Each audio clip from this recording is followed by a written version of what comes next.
And this time, we're not going back to 1999 as Prince wanted us to do.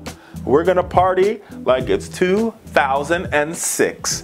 Yes, indeed, America, it is true. Democrats are looking back at the last time they retook the House for lessons on what may work for this year. Using a similar message from 2006, Democrats are beginning to narrow on a major theme: the Republican culture of corruption, cronyism, and incompetence. In 2006, Democrats won a majority in the House and the Senate, breaking the Republican hold that they had on Congress for more than a decade. At that time, Democrats rallied for getting out the war in Iraq and Afghanistan. They rallied against President Bush's handling of Hurricane Katrina. Progressives mobilized and organized in a similar fashion in the wake of President Trump's election. Now remember, there's a lot of similarities between where we were as a country in 2005 and where we are as a country today. Right? You have a horribly unpopular president. You have a Republican Party that cares more about cronies, that cares more about the wealthy. They've basically staked their claims on the Republican tax bill. That's all they've got. And Neil Gorsuch. That's all they've got. Two things. Right? And on top of that, very similar to 2005, there also is an air of corruption. Remember, 2005 was around the same time that we were investigating the leak of a secret CIA covert operative by Dick Cheney's office in the in the White House when he was vice president. And now you have a looming Russia investigation. You have Trump's lawyer and fixer being House being raided. You have that same lawyer and fixer claiming the Fifth Amendment against incrimination in a case against a porn star where they paid $130,000 to silence her story. And this gets us to what Democrats need to do to take back the United States House in 2018. So here we are, America. Every poll indicates that it's very likely Democrats will win control of the United States House and Republicans will maintain the United States Senate.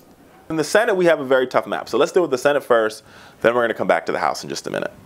So in the Senate, we have a tough map. We have a tough map because we have a lot of red state Democrats, right? Claire McCaskill in Missouri, Joe Manchin in West Virginia.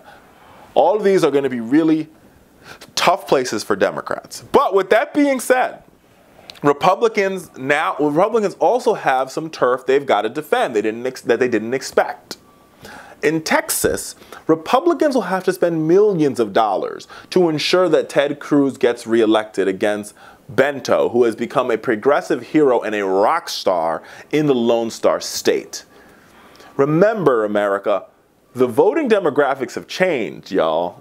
There's more black and more brown people than ever before in American history, and they are voting in record number in this upcoming election as a rejection and a repudiation of the Trump agenda.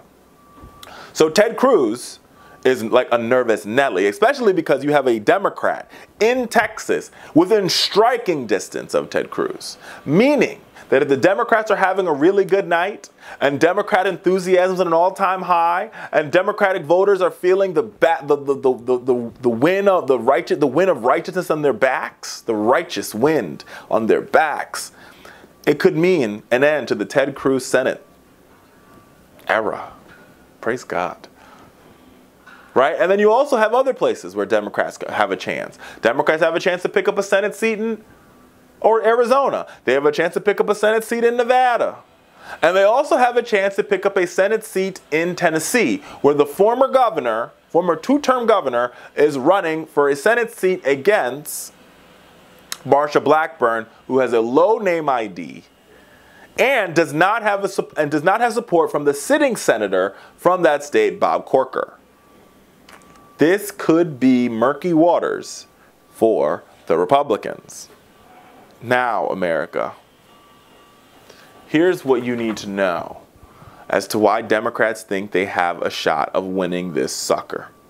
Democrats have seized on the issues, and have created a culture of corruption refrain that the former NRCC operative said was extremely effective. In many ways, it pulls from what Georgia Republican Newt Gingrich did during the Republican Revolution, is painting the president and his party as a whole bunch of corrupt neophytes. And President Trump is literally helping them do it by talking about Cohen on Twitter, by bashing Stormy Daniels on Twitter, by saying that he's going to be willing to review documents in the Michael Cohen raid. He is literally in the weeds and in the muck. That's part number one. And then you have the Trump cabinet, which, remember, President Trump promised that he would drain the swamp. But America, the Trump cabinet, you can't drain the swamp if you are the swamp. And the Trump cabinet is the swamp. You name them, and you can see their swampiness. So here we are, 2018. And it seems as though history is repeating itself.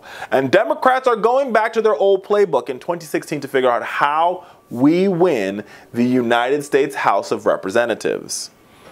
And here's why this election to me is more like 2016 and less like other midterm elections. Because I do believe that if Democrats can win back the United States House, and if we have enough righteous wind at our back to win back the United States Senate in this upcoming election, then I do believe in my heart that Democrats will also have an opportunity to take back the White House in 2020 if you pick the right person. Pick the right person. But it's going to require, just like it was in 2016, for us to run very, very localized races, right?